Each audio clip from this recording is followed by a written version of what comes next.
When the sun goes down, that's right. It's time for Sports Hour. The quarterback that beat the Kansas City. Oh, no, it's actually Sarah. The flip was switched and the lights came on. The lights were on.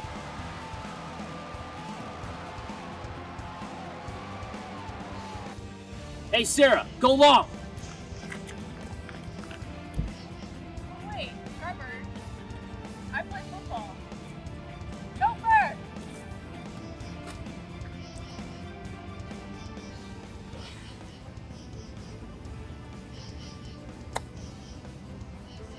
Guys, I just want to talk about golf this year. That's all I want.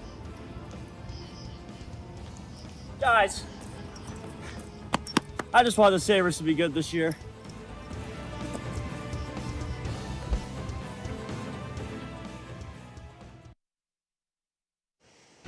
Good evening, ladies and gentlemen, fans of WNYF TV. Welcome back to another episode of Sports Hour. I'm, of course, your host, Trevor Howard. With me is Sarah Gordon. We're going over some AFC scores. I think we can start with the Buffalo Bills. I think we definitely should. Talk about the cardiac Bills, if anything. Down 20-3. Yeah. And then really giving people a little bit of headaches, I think. It was scary. I was stressed out. It was a lot. 20-3. And then you see, 17 unanswered points to tie. Mm-hmm. And then Lamar Jackson throwing an interception at the goal line. Yeah. Which led to a 96-something yard drive and the game-winning field goal. Yeah. The Bills just never said die, and just what a game for the Bills. They avoid going 2-2. They go 3-1, and I believe they're tied for the top of the division with Miami Dolphins. Yeah, and this was we needed to win this game to stick in it, and it's good. It worked out that the Dolphins lost that game. Obviously, we hate seeing what happened. As much as obviously I'm a Bills fan, I don't like the Dolphins. We don't want to see what happened to Tua happen, but the Bills stuck it. We were able to stick in there, and it was a very stressful game to watch. That's for sure. Especially after last week, what happened? You could tell the morale early on was, with all the injuries that have happened with the Bills the last couple weeks or so, especially, you could tell the morale was not the same at the beginning, but then obviously they were able to pick it up, and that was one of their biggest comebacks since 2011, I think it was. Yeah, sounds about right. Yeah. So it was a great game to watch. It was a lot of fun. Obviously, after the first half, they got that touchdown at the end of the first half, and then they were able to keep the momentum going, and obviously the Ravens didn't score past the first half, so. And it was defense. I think it was a little bit stressful for Josh Allen too. It was very uncharacteristic of him in the first quarter. I'm watching Sunday Ticket on my PlayStation, so I get all the alerts when somebody turns the ball over, gets a big run, or scores a touchdown. Maybe it's 1:04 p.m. The game just started, so Josh Allen threw a pick. I'm like, yeah. What is going on here? I know. He doesn't do that on the first drive ever. He usually doesn't. I know, and they usually score a touchdown on the first drive. Yeah. They had that stat going, but sometimes that just happens, and that's what I like about this Bills team a lot, is that they're so tenacious. They are so persistent. They're gonna stay. Obviously, this game is proof. They're not gonna just give up if they're down a little bit. They're gonna keep battling, and even despite the Miami loss, that's what I saw last week too. Mm-hmm. They just battled their way to the top, and we gotta give props to these three guys: Jordan Poyer, Matt Milano, and Tremaine Edmonds. Of course. They were incredible on defense. Defense turned the momentum in that game. They really did. They were down 20-3, and everyone was blaming the defense. And what I was seeing on social media was, this is probably the worst game I've ever seen since 2011. I'm like, all right, okay, take the brakes a little it's bit. Look at the team I'm watching, quarter. okay? And it's like, calm down a little bit. Then at the end of the game, it's all I see is defense. Yeah, we're the best. We're the best. I'm like, okay. Football, but yeah, they really did turn the game around for sure. Dude, professional sports are kind of the worst when it comes to that. The most toxic. It really is. Yeah. And I guess we're all guilty of it. No. But yeah. Yes. But it's bad in some respects, because you're like, oh, swear against the offense or the defense in the first part of the game. They come back, you're like, oh my gosh, I love them. And then, but props to those three guys. I mean, they never get enough credit. And I'm happy to see Edmonds, like last year, I feel like maybe his heart wasn't in it as much. And I don't know if he was performing as well as he is this year. He could have been injured last year a little bit too. Right, exactly. Those were the rumors that were going around, but he really did show up. He did. I keep thinking it's yesterday, on Sunday. Sunday, yeah. But they really turned the game around. Down by 17, they knew they had to make a big stop because at one point, Baltimore had the ball up 20-3, and they were driving, and then they forced a turnover. So important, the Bills, what really shocked me is they're really good at scripting the first drive. Right. At picking apart the defense in the first drive, and then I saw the interception. I'm like, I don't know if this game's going to turn out well for the Bills. But luckily, they're run by great coaches on the sideline. Definitely. They have an ace at quarterback.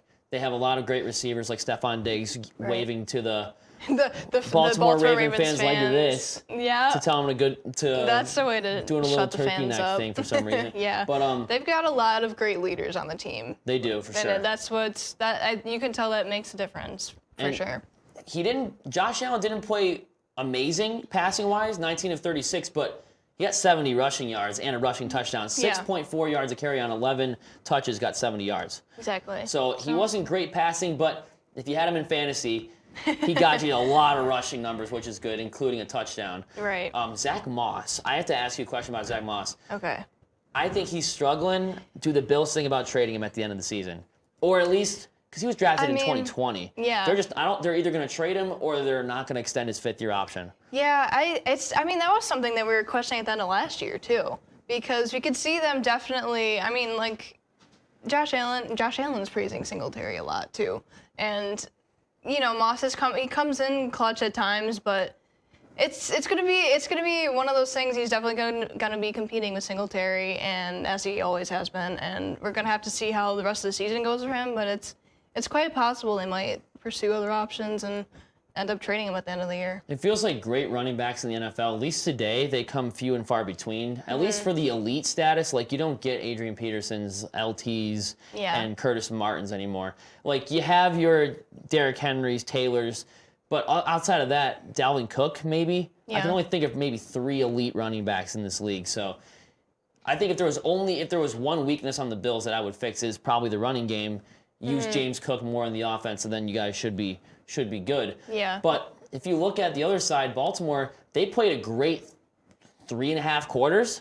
Yeah. Like they were kind of letting the foot off the gas in the third quarter, and then the fourth they just completely unraveled and threw an interception on 4th and goal. But Lamar Jackson, again, not looking characteristic at all. 144 passing yards, 2 picks, and only 1 touchdown. Again, this is a team that's missing what was their number 1 receiver last year in Marquise Brown. He went to the Cardinals. They replaced him with Devin Duvernay, who got 51 receiving yards. J.K. Dobbins, the running back, got a receiving touchdown. But outside of that, Lamar Jackson, I don't think he's an elite quarterback. That's all we saw in the beginning of the season. Don't mess with Lamar, MVP. I don't think he's elite.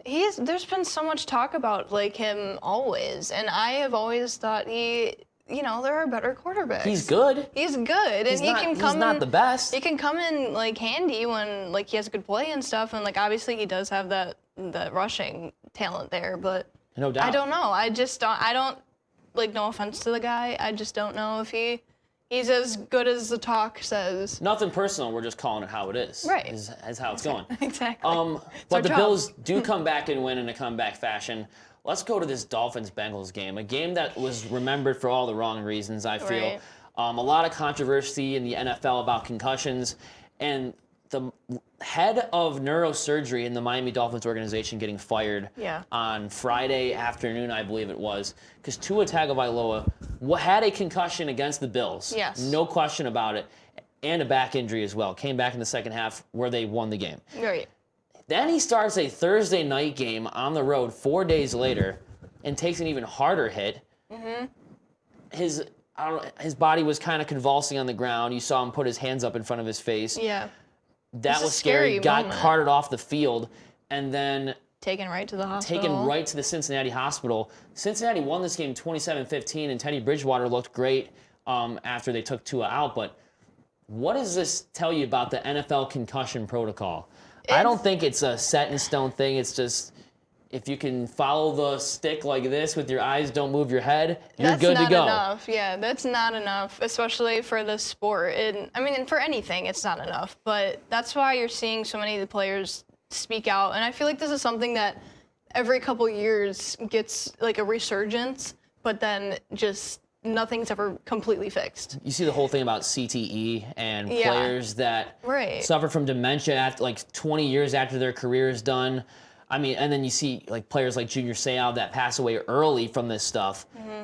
You got to think, because Ethan was telling me in the back, NFC/NBA nerd tonight, was talking to me in the back, and he said that the doctor that found out about CTE, Dr. Bennett Amalu, who was the main character in the truth, I don't know, what do you call it? Based on a true story. Yeah. Will Smith movie called Concussion, the one who figured out CTE. He called Tua Tagovailoa on his phone and said, I don't know if you should play for at least the rest of the season, maybe even your career. Oh, really? Because that concussion was so bad. Yeah. And the fact that he already had one prior, was playing with one, and then he got another one, it's not like a broken arm. You get a surgery and you're back in. That's a permanent health effect, and I think the NFL needs to fix their concussion protocol. Absolutely. But that moves the Bengals to 2-2, the Dolphins to 3-1. Dolphins and Bills are tied. I think the Dolphins have the number 1 spot right now because they have the tiebreaker, but they're both tied for the top of the division. Going on to another AFC game here, let's go down to the Jets and the Steelers. Mitchell Trubisky is benched. He is benched for good. They say Kenny Pickett's going to start the rest of the season. Yeah. No, I don't think that's a very good thing as far as winning is concerned, but I think this season's going in the trash for the Steelers. Yeah. The Jets with Zach Wilson, 24-20, upset the Steelers on the road. I know. This is something you would not expect to see. And as far as, at least in the past, the Jets, winning a game, and then the no offense. Jets, Jets. But then the Steelers, being as rough as they are right now, it's not looking good. It's weird watching the Steelers just not be competitive. All the time growing up, it was always Big Ben. Right, Big Ben. And guys I can't even think of his name right now. Heath Miller and Hines Ward was what I was thinking of. And all they would do is win 12, 13 games a season. And now it's at least. They're unwatchable now. Yeah. I kind of think it's good because Pittsburgh has Buffalo and Indy's number usually when they play them. But I don't think anything's going to happen this year with Pittsburgh. Yep. Speaking of Indy, 24-17, the boys from Nashville going to Lucas Oil. I've raved about this enough. I don't feel like I should be angry anymore because I've said enough about this already, and I'm just numb to this now. I think this is just the way that a Frank Reich-led team will be in the NFL. He was good his first season because he had a superstar quarterback. A superstar quarterback that made an all-about-me tight end and Eric Ebron look good. A coach like Chuck Pagano look good.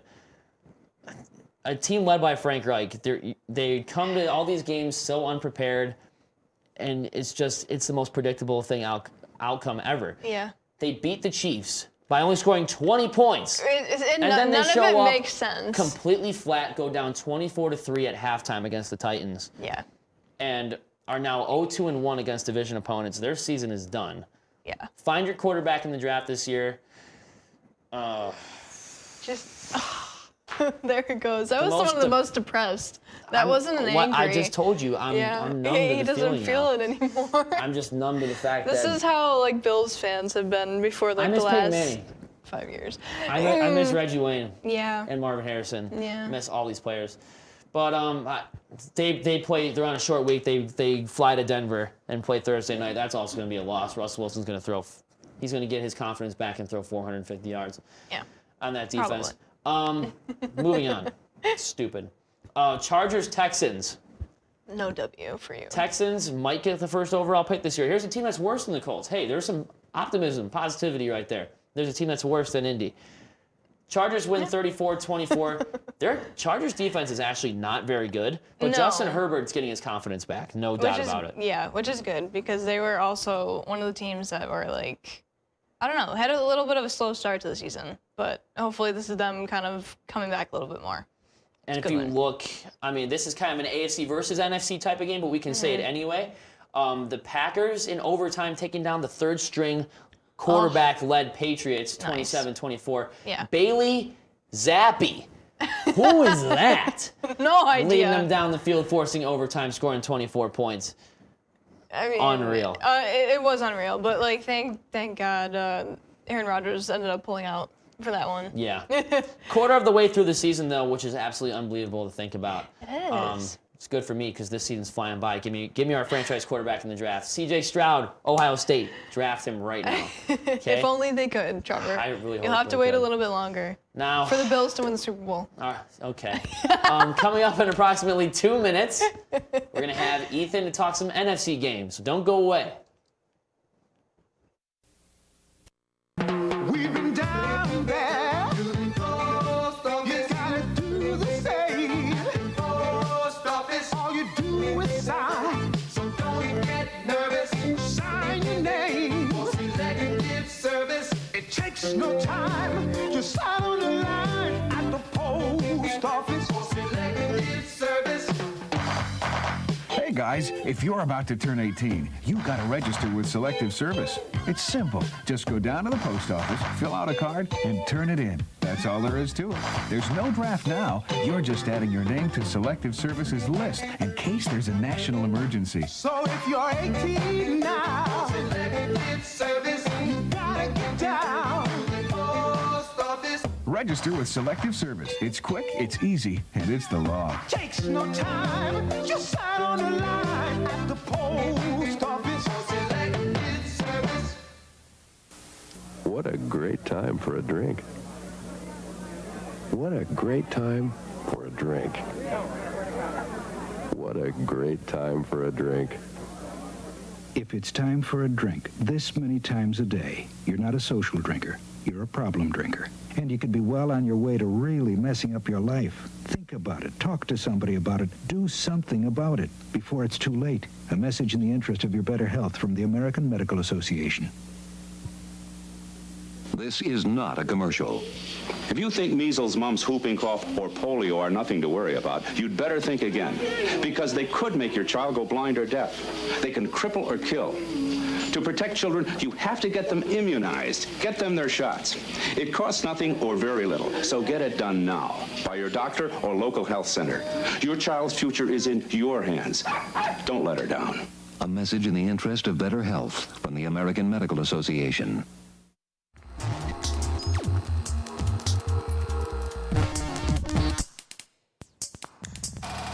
We're happy to have our NFC guru here. Ethan, talk some NFC Week 4 matchups. I'm still kind of numb from this Colts game, but I don't. It's a tough time to be a Colts fan. But you know what?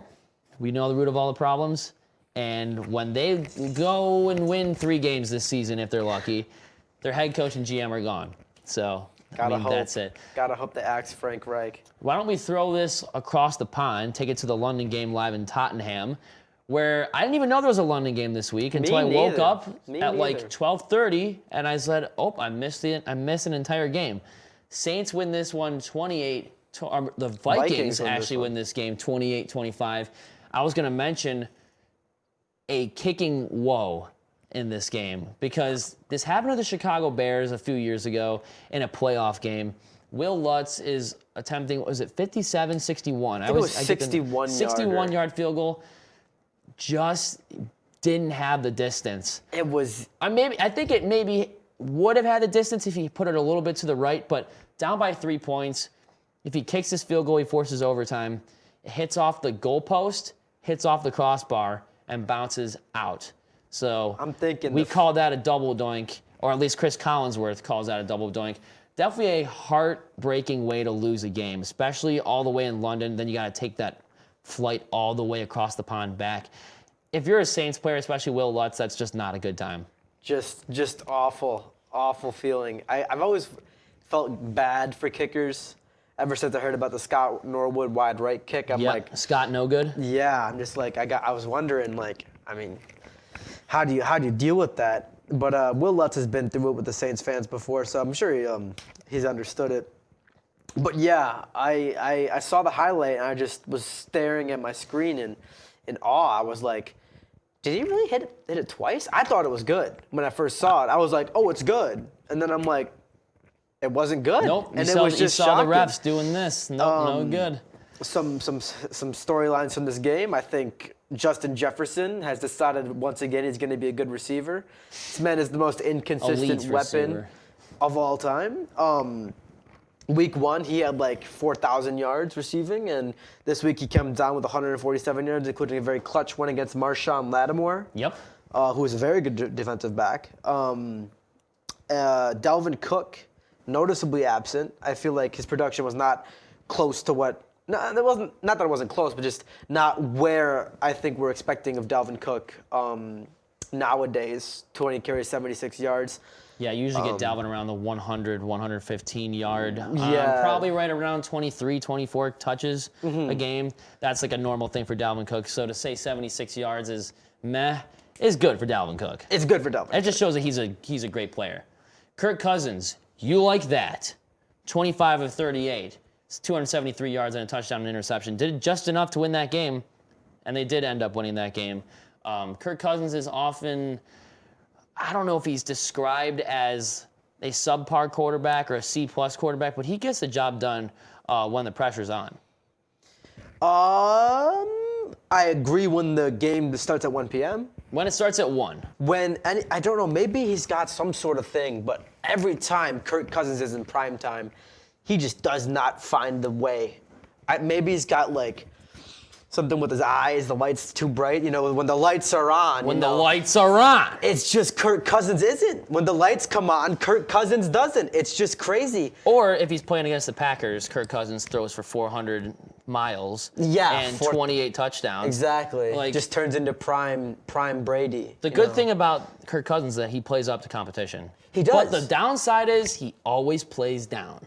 Exactly. And he loses to the garbage teams. Today, this game right here, he almost got outdueled by Andy Dalton, who hasn't started a game in, I think, 2 years since he had that stint with the Chicago Bears.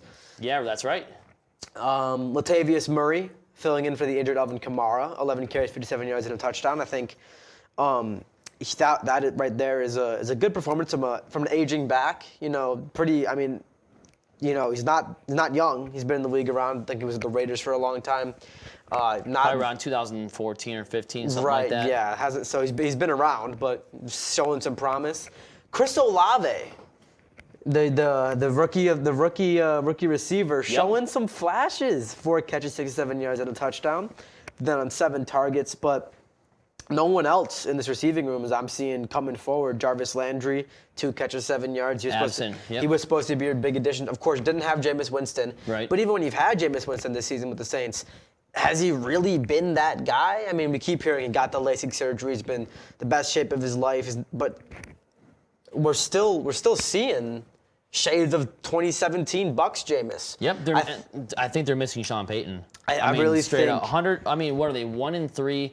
Sean Payton's won 100+ games in that organization, and now he's in the Fox broadcast booth as an analyst. And during the halftime show, pregame show, postgame show, they're missing Sean Payton. They would design plays around guys like Jarvis Landry or an RPO with Jameis Winston. You're just seeing a basic offense here with the Saints right now. It's just not good.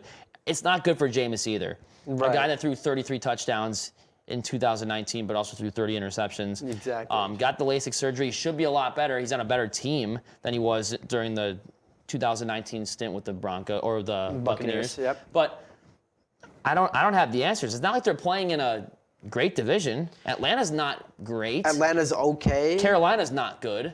And I mean the Buccaneers are 2-2. They're not playing in a fantastic division. Right, and it does. I mean, the good news is it looks a little better. Next week they're facing Geno Smith and the Seahawks. So Geno Smith's whole story in himself. We'll get to him in a second. Then you got the Bengals. Then you got the Cardinals. Then you got the Raiders. So the next 4 games, you don't really get, doesn't get easier from here on out. Right. I think the Cardinals are a good team. I think the Raiders, despite their record, are a good team. I think the Seahawks can sneak up on teams. I think they have. I think it's a trap game. And Seahawks have firepower for sure. And then the Cincinnati Bengals, I think, match up very well with the Saints in terms of just talent on offense. The Saints pass rush isn't what it used to be. Yep. We're not seeing the same Cameron Jordan we've seen in years past. Demario Davis is noticeably absent. Right. We saw Marshawn Lattimore get cooked. So I think these upcoming games will tell us a lot about what we're seeing from the Saints this year. And you said one of those games on their schedule was the Seattle Seahawks. Let's get into them. Seahawks-Lions, shootout of the century, 48-45 final from Ford Field in Detroit. 48 for the Seahawks, led by Geno Smith at quarterback. 23 of 30, 320 yards, 2 touchdowns, 0 interceptions. Rashad Penny, 151 rushing yards on 17 carries, 8.9 yards a carry and 2 touchdowns. Geno Smith also ran in for a rushing touchdown, 7 touches for 49 yards, averaging an even 7 yards per carry. Will Dissly, tight end, got a touchdown in this game. DK Metcalf, while riding on he got a $149, left the game in the third quarter to use the bathroom, got carted off to go to the bathroom, and then was carted back on the field where he gained probably another 50 yards. This guy's an absolute animal. Tyler Lockett didn't score any touchdowns, but 6 catches for 91 yards, not a bad day. He's just spreading the ball out to everyone on this offense. You have Eskridge, Parkinson, Dissly, Lockett, Metcalf. He's throwing the ball everywhere, running the ball into the end zone. But then when you look on the Lions side of things, Jared Goff looked like a competent quarterback. Which is Who would have thought insane we to saw would say. see the day? Jared Goff. So these two quarterbacks are both products of trades. Yep. Jared Goff was traded from the Rams, obviously in that massive deal where they traded a bunch of draft picks and things. Yeah, the 3 consecutive first rounders from Matt Stafford. Yep. Mm-hmm. And I think Jared Goff in this game this is a better game than Matt Stafford's had all season. Yeah. I think Jared Goff has had a better season than Matt Stafford this year, and I don't think it's crazy to say that. Also, Geno Smith was only starting because Russell Wilson is gone. The Russell Wilson era in Seattle is over. And he's better than Drew Lock by default. By default. Yes. I think I'm better than Drew Lock. Yeah. I think me on my worst day, throwing the opposite end is better than Drew Lock. I think an abandoned factory worker is better than Drew Lock. Geno Smith, I think, is not crazy to say, is having a better season than Russell Wilson. Right. He beat Russell Wilson. Russell Wilson hasn't scored more than, I'm thinking, 23 points in a game. It's just crazy that I'm seeing Seattle come in. And, I mean, granted, it's the Detroit defense. Right. The Detroit defense is worse than bad. If the Detroit Lions had a bad defense, they'd be 3-1. Yep. And they're 1-3. This Detroit Lions defense couldn't stop a nosebleed. But this is a terrible this defense. though. But this offense is The Lions superpowered. have something to cheer for, and it's their offense. This was incredible. T.J. Hawkinson looking like prime Gronk out there. 8 grabs, 179 yards, and 2 touchdowns. Underrated. He's flown under the radar. Obviously, Jamal Williams not filling in, but he's usually dividing time between DeAndre Swift, who was injured this game. There's no DeAndre Swift. There's no Amon-Ra St. Brown. There's no DJ Chark. And they're still dropping 45 points in a 22-point fourth quarter. 4 touchdowns thrown by Jared Goff. The guy that lost in, Super Bowl 53, 13-3, and didn't throw anything but interceptions in that game against the Patriots. He's going here throwing 4 touchdowns against the Seattle defense. If you were to tell me the matchup of this week that would end in a 48-45 score, I would not guess the Geno Smith versus Jared Goff game. It just doesn't feel right, does it? It doesn't feel right at all. I think any season in the NFL where Geno Smith has a higher QB rating than Tom Brady does, it's just crazy. Speaking of Tom Brady, let's go to the Buccaneers real quick. News on the Tom Brady front. Tom Brady will have lost another ring. He's now Eli Manning, Nick Foles, that's right, and Gisele Bündchen have all taken the ring away from Tom Brady. News out. Except Eli did it twice. Did it twice. So Giselle's got to get back with him and then break up with him again to tie that record. Yeah. So I think this is interesting. I wonder how it's going to affect. Obviously, Tom hasn't been the same. He's human. He's looked less than bad sometimes this season. Obviously, he had a great game against Kansas City, but just couldn't get it done when it came down to it. 383 yards. So I guess that's going to be something to have to keep an eye on. Kansas City is a team that's full of just animal. I mean, this is a tough team to beat in the AFC. But I think with that said, we covered most of these NFC games. Thanks for coming on. Thank you. Coming up in approximately 1 minute, we got Topher, the baseball dude. So don't go away.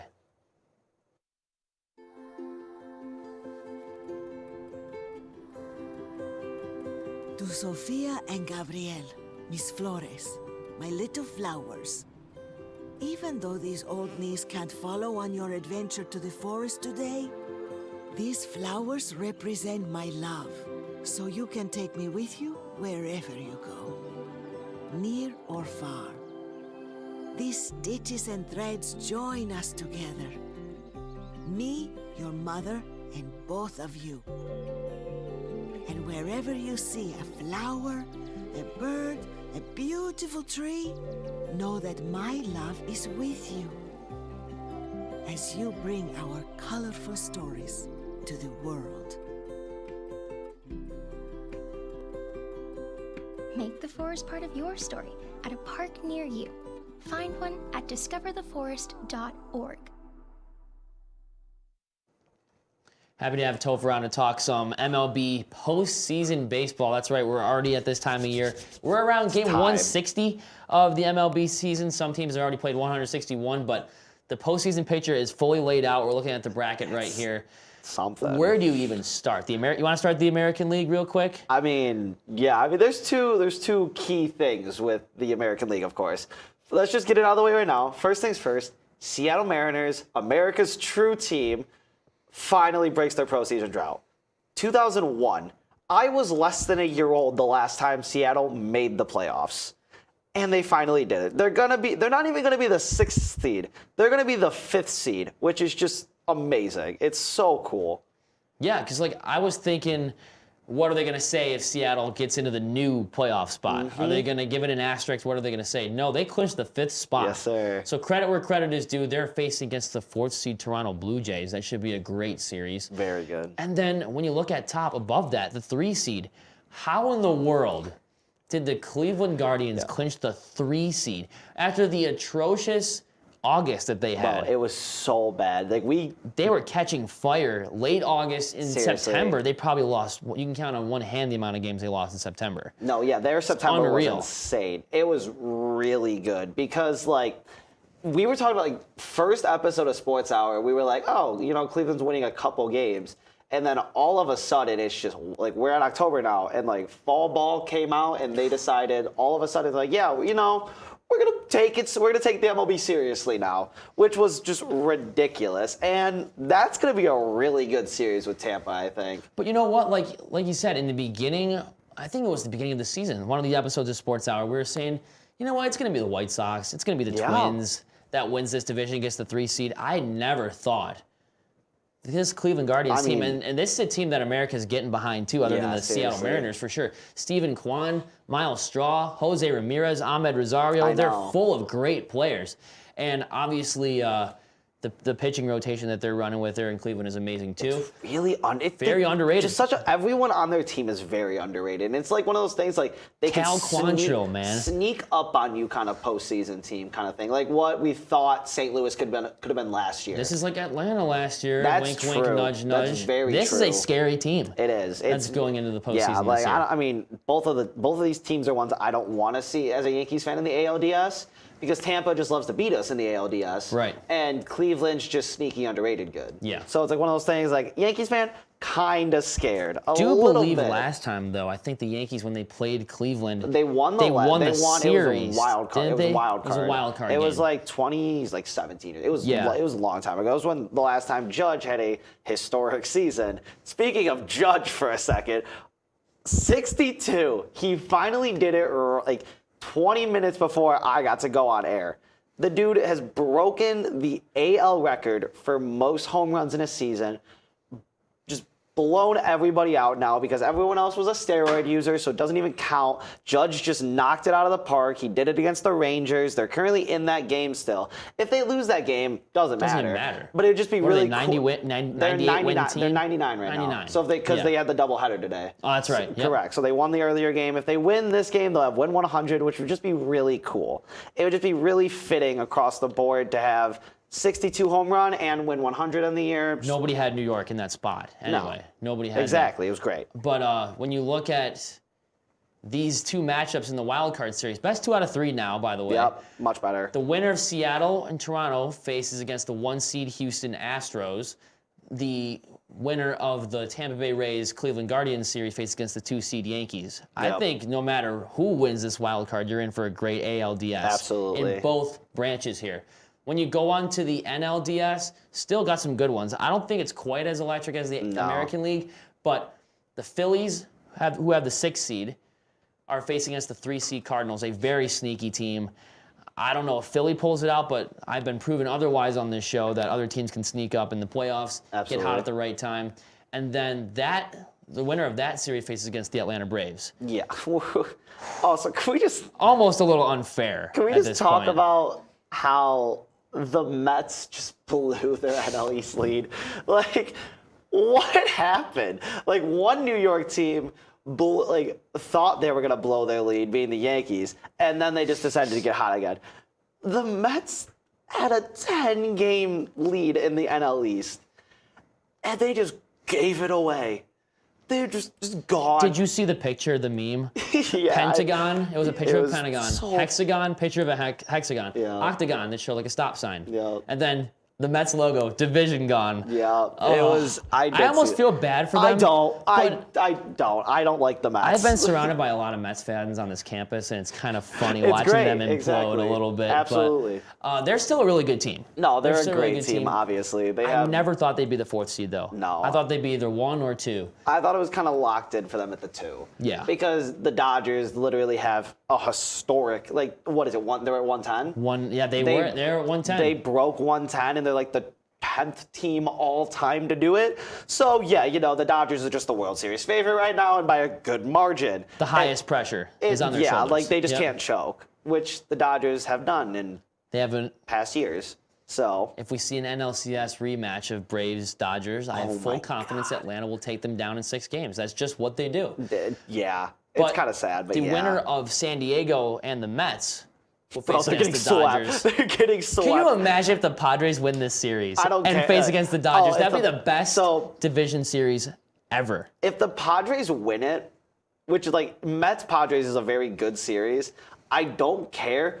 This ALDS will be a sweep. It's just the Dodgers are that good. The Mets are going to choke, and I just don't think the Padres can beat the Dodgers. I just don't think it happens. The Padres haven't proven that they can beat anybody in the postseason. Correct. Exactly. Or at least they finally got there. Last year was the biggest choke job I've ever seen. Insane, which is why I think they're getting swept if they win this first series. I think oh yeah, cool. You're giving all of the Dodgers the rest period of because this game's gonna go 3 games too. Like it's gonna go all 3. 3 or 4, yeah. Oh no! I'm sorry, wild card. The wild card's It's going gonna go all 3 games, so Yep. they're getting the longest rest time they possibly can. And then also division series, you're the going 3 division out of team's 5. getting Yep. exactly, and they're getting swept, which means the Dodgers gonna have more rest time when the Braves play because that Braves game won't be a sweep. I don't know what to expect. I think the NL is a lot clearer than the AL. I think in theory the AL should be chalk, but it probably won't. The NL is the NL is straight chalk. If you're putting your money on a league conference, yeah, you're going NL. It's the National League because because there is no safe like any playoff picture in the American League. There's no safe team that you want to face against. Like, I want the Mariners to win because if the Blue Jays beat them, we don't have our safety net. The Mariners are no safety net anymore. Yeah, no. But you can look at the Phillies, Padres, be like, can they get there? I've been known to be surprised sometimes in these postseason series. Yeah. But I think time will tell when we come next week when wild card games are going on, wild card frenzy, setting up those divisional series in both the American League and divisional series is going to be crazy. But thanks for coming on, Topher. Only upset that could happen in the NL, just to wrap it up, San Diego. St. Louis. I think they have 2 MLB MVP favorites. So I think that's the only upset that could happen, just to end it on that one. Or just have San Diego do it, please, with those sweet jerseys. Thanks for coming on, Topher. In about 2 minutes, Ethan's going to come back on and talk some NBA basketball and the decline of the Phoenix Suns. Don't go away. We've been down there. You gotta do the same. All you do is sigh. So don't get nervous. Sign your name. For selective service. It takes no time. Just sign on the line at the post office. For selective service. Hey guys, if you're about to turn 18, you've got to register with Selective Service. It's simple. Just go down to the post office, fill out a card, and turn it in. That's all there is to it. There's no draft now. You're just adding your name to Selective Service's list in case there's a national emergency. So if you're 18 now, Selective Service, you gotta get down to the post office. Register with Selective Service. It's quick, it's easy, and it's the law. Takes no time. Just sign on the line at the post office. Selective Service. We've been down down there. Post office. You gotta do the same. Post office. All you do is sign. So don't get nervous. Sign your name. For selective service. It takes no time. Just sign on the line at the post office. For selective service. Hey guys, if you're about to turn 18, you gotta register with Selective Service. It's simple. Just go down to the post office, fill out a card, and turn it in. That's all there is to it. There's no draft now. You're just adding your name to Selective Service's list in case there's a national emergency. So if you're 18 now, Selective Service, you gotta get down to the post office. Register with Selective Service. It's quick, it's easy, and it's the law. Takes no time. Just sign on the line at the post office. Selective Service. Game live.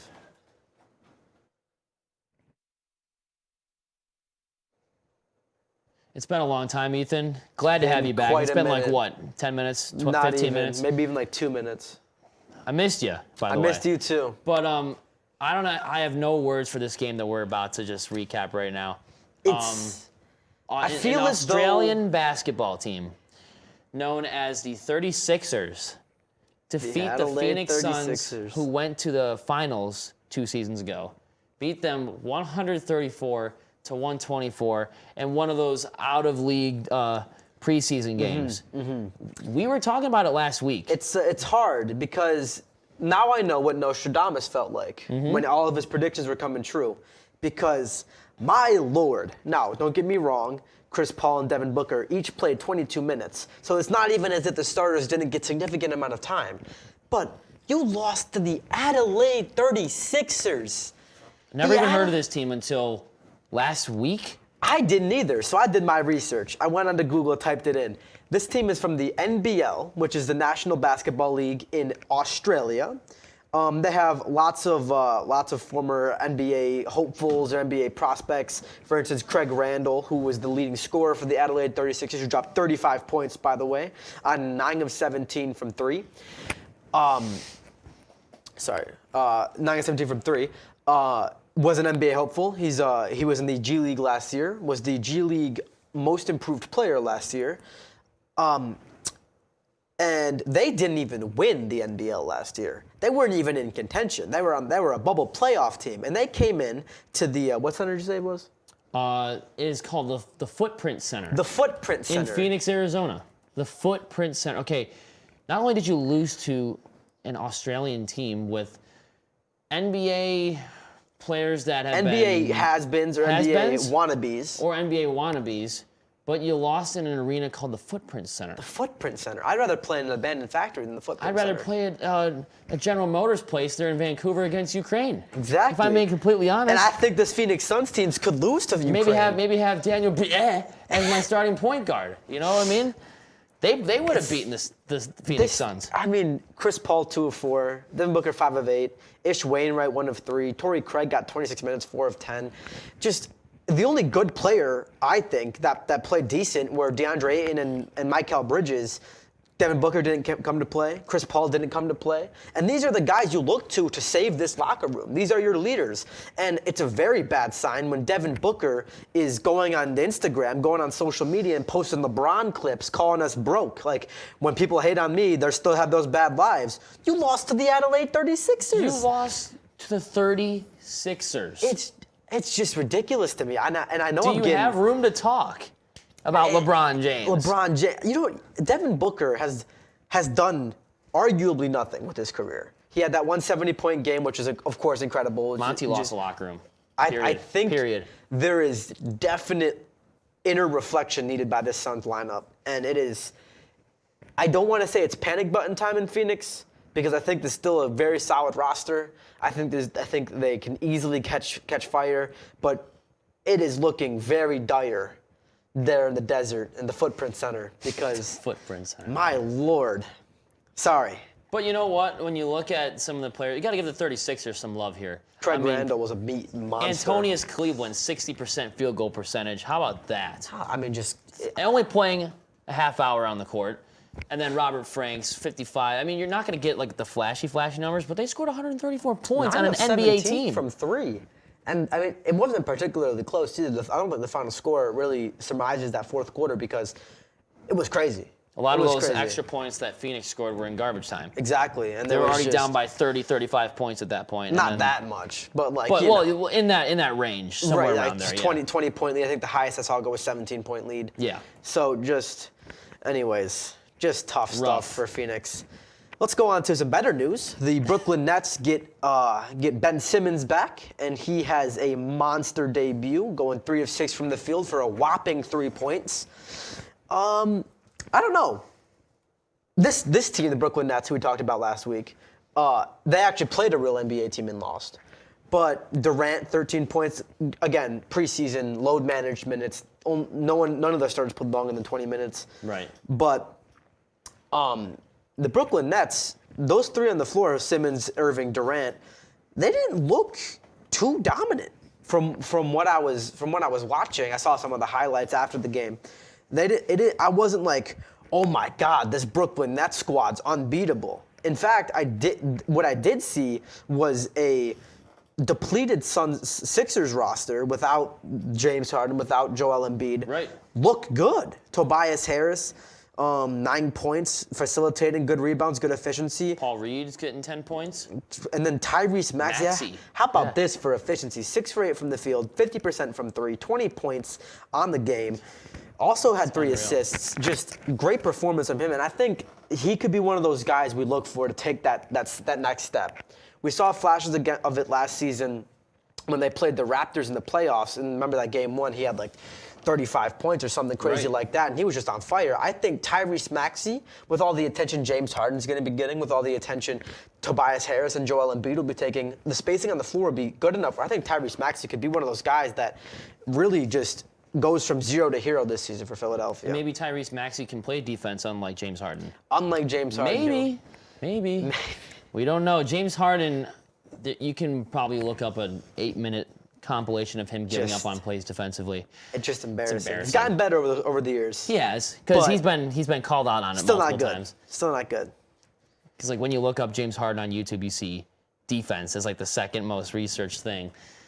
It's funny. I kind of feel bad for him a little bit. I feel very bad for him. I don't know. He's $1 million player. I think. He's a millionaire. He's a $40 million. He's a $40 million player.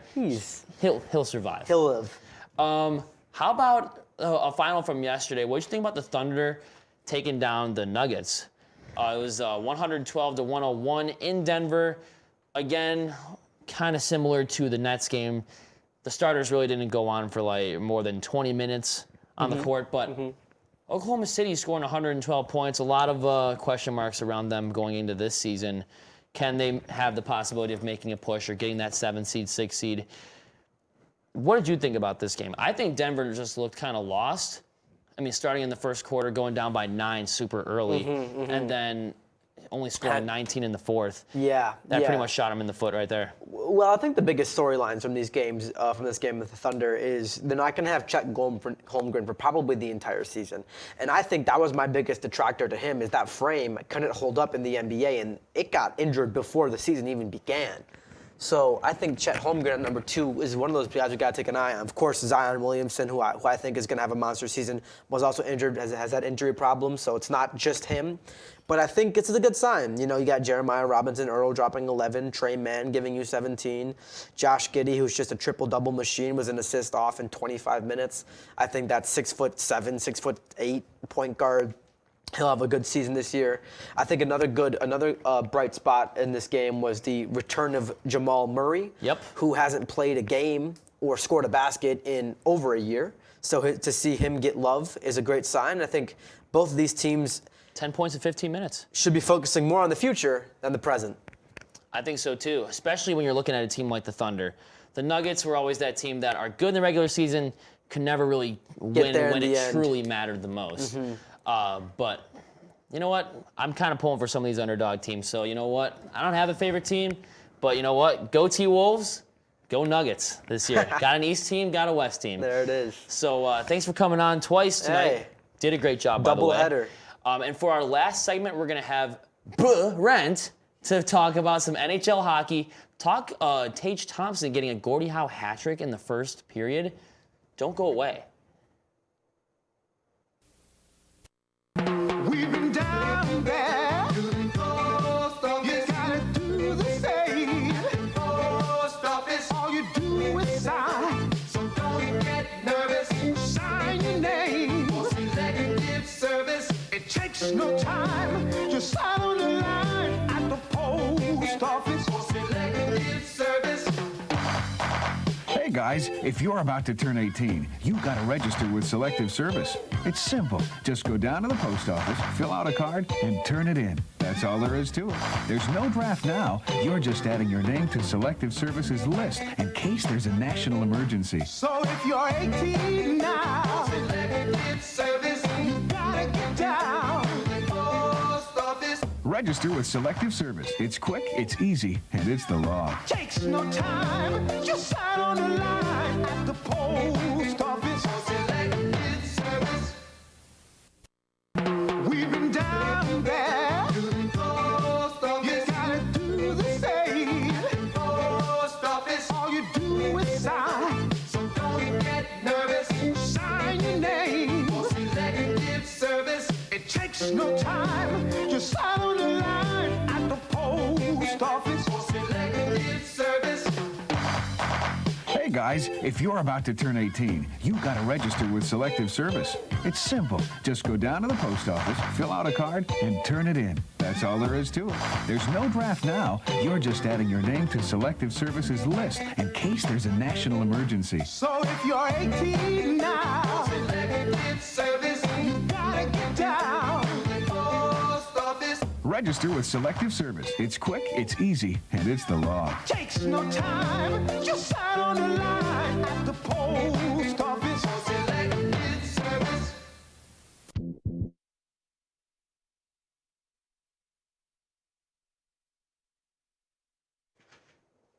Welcome back to Sports Hour. Wait a second. Where is my co-host, Ant? Oh, sorry, I just had to turn on the lights. And now we can talk about some Gordie Howe hat tricks. Tage? But wait, Trev, first, I don't even know if you know this. What? San Jose played in Berlin tonight. You see, I didn't know that. Well, I would have figured that they would play in Vancouver with the Phoenix Suns or well, when I was saw playing the there. game, I thought they were playing against Sobchak, but really, They're they playing weren't. against Delpos. Yeah. Pretty much. I mean, Austria's right I there, don't even right? know how to pronounce the team that they played. So, I mean, pretty close. Well, you know what? Good for San Jose. I don't know if they won the game or not because I was going to focus on the Sabies, but They did. They won 3-1. Good for them.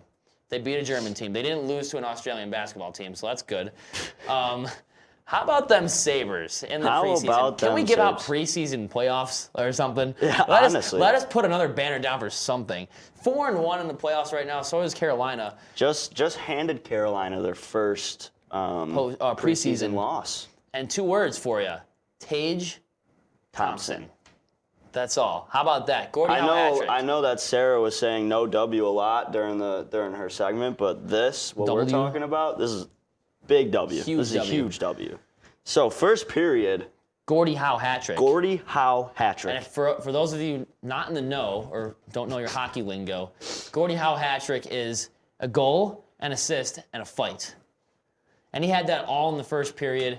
I mean, if he's 6'4", pushing 6'5", you better get into a fight and you better beat the living daylights out of him. Might as well. And I heard that he did win the fight. I did not see a video of it yet because I'm hosting a show, so I didn't have enough time to go watch the highlights. But he had a great night. A goal and assist, 2 points, and 2 shots on goal.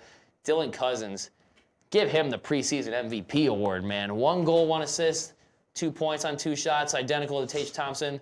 Vinny Hinostroza, the speedster himself, scoring a goal tonight on 2 shots. And J.J. Peterka.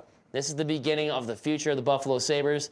Hopefully we see him up there full-time this year. He scored 1 as well. And my 41-year-old goalie, my 41-year-old geriatric patient got the win. 4-1, Craig Anderson. Big dubs in That's here in a this preseason. huge dub. That's a big dub, especially. So Carolina, go back to your abandoned factory in Raleigh or wherever you play. guys. Durham, go back to wherever you play. Go back to Vancouver or something. Go back to Chair Airways class. You know what I mean? I think I need to go back anyway. But yeah, I mean, seeing the boys produce, like, this is always great to see for Buffalo and the Sabres. Cousins has been playing like pretty much every preseason game, so he's kind of been keeping a consistent track throughout the preseason of getting at least a point every game. So that's great to see going into the regular season. Hopefully he'll keep that up. Tage, I'm pretty sure this was his first game in the preseason. Him getting 2 points. Samuelson's first game as well. Matthias Samuelson, first game of the year. 6 shots. The dude plays defense. Dude plays defense. Unreal. Like, what an absolute beast. Alex Tuck didn't score, didn't get an assist, but he got 4 shots on goal.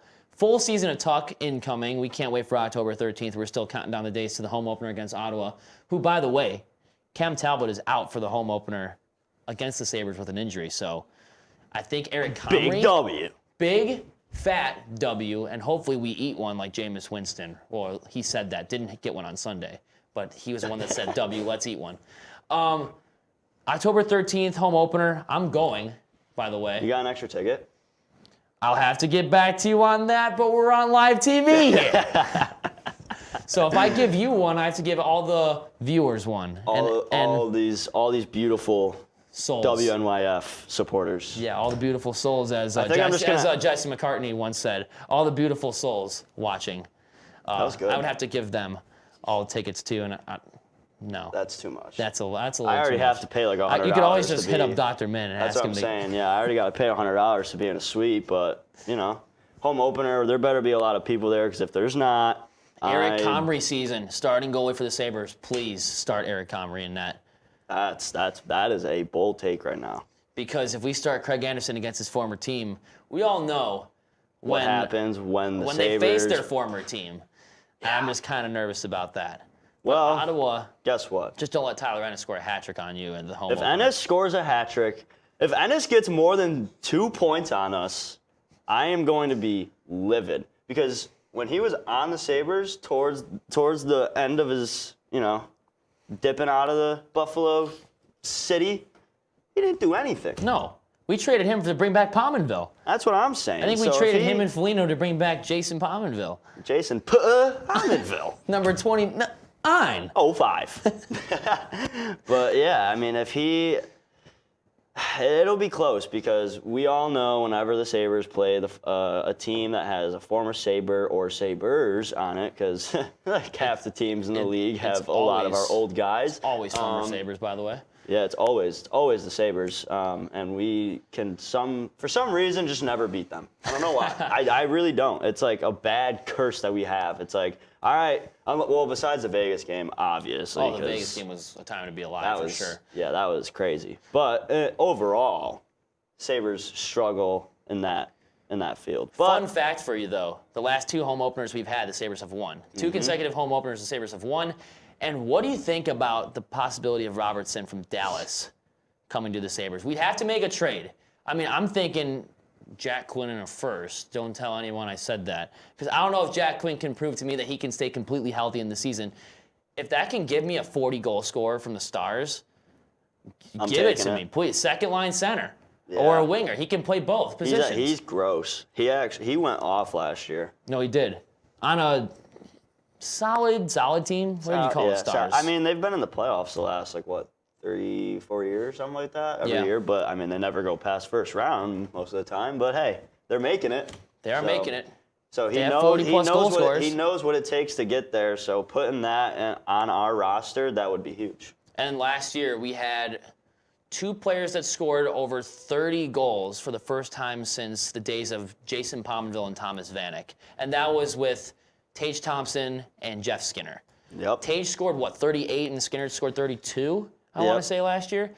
And 38 and 32. The first time 2 Sabres scored more than 30 goals since Pominville and Vanek. I think that was 2010 or something like that. The year they actually made it to the playoffs. And didn't win. And Ryan Miller won the Jeff Vezina trophy, you know? And probably got the lifetime supply of hockey tape with that as well. Yeah, and probably a lifetime free use of Dreamweaver. All day, every day. Because he's Ryan Miller. Come on. He's number 30, Ryan Miller. I miss that. I do too. But speaking of that, Ryan Miller night is going to be January, I think around January. The only sellout of the year besides the home opener. I don't know if the home opener is a sellout, actually. It better be a sellout. It better be. Get there, be square, because we're going to win that game. Yeah, it's Ottawa. Who lives in Ottawa? Yeah. Who wants to live in Ottawa? I've been to Ottawa. What's a senator? Who is a senator? What is an Ottawa senator? We've heard of U.S. senators. What is a Canadian senator? They don't exist. They don't exist. But they will next week when they get shut out by the Sabres. 9-0. Yes. Okay? And then Alex Tuck scores a double hat trick, a.k.a. a sock trick. It's never happened in the NHL before. But thanks for watching Sports Hour and putting up with this awesome segment. I think it's a favor you guys are watching us. Yeah, honestly, you guys should be paying a subscription for this, to be honest, because this is the best content you're ever gonna get. We're living rent free up here and on your TV screens and in computer screens. And in your schema. Okay? Yes, the schema. Thanks for watching. That's a good scientific word right there. Thanks, man. I take education classes, so I'm but pretty you're smart. Way? No. Oh. No. Yeah, I wouldn't want to either. But, okay. Let's wrap this up. Go Sabres. We'll see you same time, same place next week. Cut us off in there. I dare you. Yeah. You won't. You really won't. Cut us off. We will keep talking this whole time. And we'll see you next week. We'll keep looking right at the camera. Yeah, no commercial. Yeah, we'll just keep going. We'll see you next week. Same time, same place. Hendricks Hall. Cut us. We're done.